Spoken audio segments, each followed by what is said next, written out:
Someone else? Actually, I was around the store just before, and I saw some of those Scalextric packs. Yep. And it's really heavy actually. Because last time you had the bridge. Last time we had the bridge because just delivering, and I thought the bridge was quite special because we haven't had it for a long time. Yep. But the reason I thought to bring those in is just talk about Scalextric a bit more as lockers. And while sets are not quite available, and they won't be available to probably the later part of the year, lots of the packs are available. So if you do have a set, you have a huge opportunity to expand. And what Scalextric does really well, it does these extension packs. So they go from 1 to 7 or 8, so there's 7 different packs. Yep. And then they've got some, a couple of big ones like this one. That's the extreme. This is the ultimate one. Ultimate extension kit.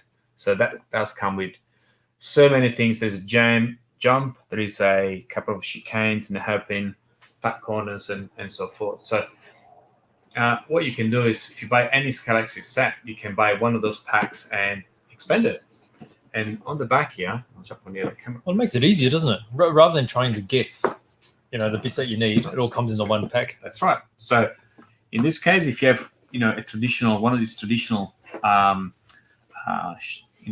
shape sets, you can then transform it into, there's a bit of reflection. If you have one of those sets, which is very common on the medium-sized Scalextric set, you can buy this set number 1, and you can create this set here, or this one as well. So there's a few options. So interesting hairpin, isn't it? Yeah, but you have the crossing as well. The crossover, which is challenging. A bit of carnage. Yeah, there'll be lots of crashing happening, lots of crashing. So I suggest if you do this, buy some extra straight, so you have a bit more space to actually run and drive around. Yeah. On this side, you see additional packs. You got the jump. I'm not particularly a fan of the jump, really, but it can be exciting. Yeah. You got the expansion 3, which is the hairpin, really tight corner. So when you get to this point here, only one of the 2 cars can go through. Yep. And then the ultimate, which we actually should bring up here now. This one here.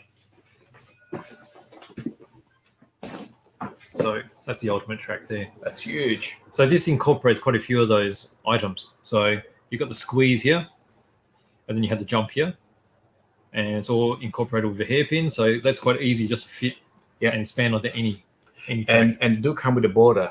Yes, which is important. Very important, because one thing this car do is drifting around the track. And if you drift and you don't have the border, you tend to fall off the track, and then the car will flip off and crash, which is 80% of the fun. Yep. So the jump is pretty high, isn't it? The jump is pretty high, and it does work really well, even though it's a jump and you think a slot car shouldn't work too well, but it's designed in a way that can work quite well, actually. Yeah. So good fun with the Scalextric. And there's one more thing actually from this range that I thought would be interesting. This one and this one. Well, that's another disaster. Kind of carnage, isn't it? Carnage, yes. Yeah. So the full crossover. So it's crossover. pretty enough coming down the other way. So you get some T-bones happening. I think here's where kids will love this section of the truck. Yes. And probably the reason why Scalextric is making these lesser detailed cars, where I guess you have lesser parts that can fly off, and it costs probably $10 or $15 less too. Which I guess if you go for something like this and a bit of a crashing, that'd be a bit of demolition derby. Yeah, absolutely. Yep. When you're 5, 6, 7, 8, there's nothing better than crashing another car. Well, that's right. It's not about lap times. It's about staying on the track. Explosions. Right. Explosions. So Scalextric, still really big. They're still releasing cars. We get 2 or 3, 4 cars almost every month now. Very much a collector's type thing. Yeah, that's right. Absolutely. So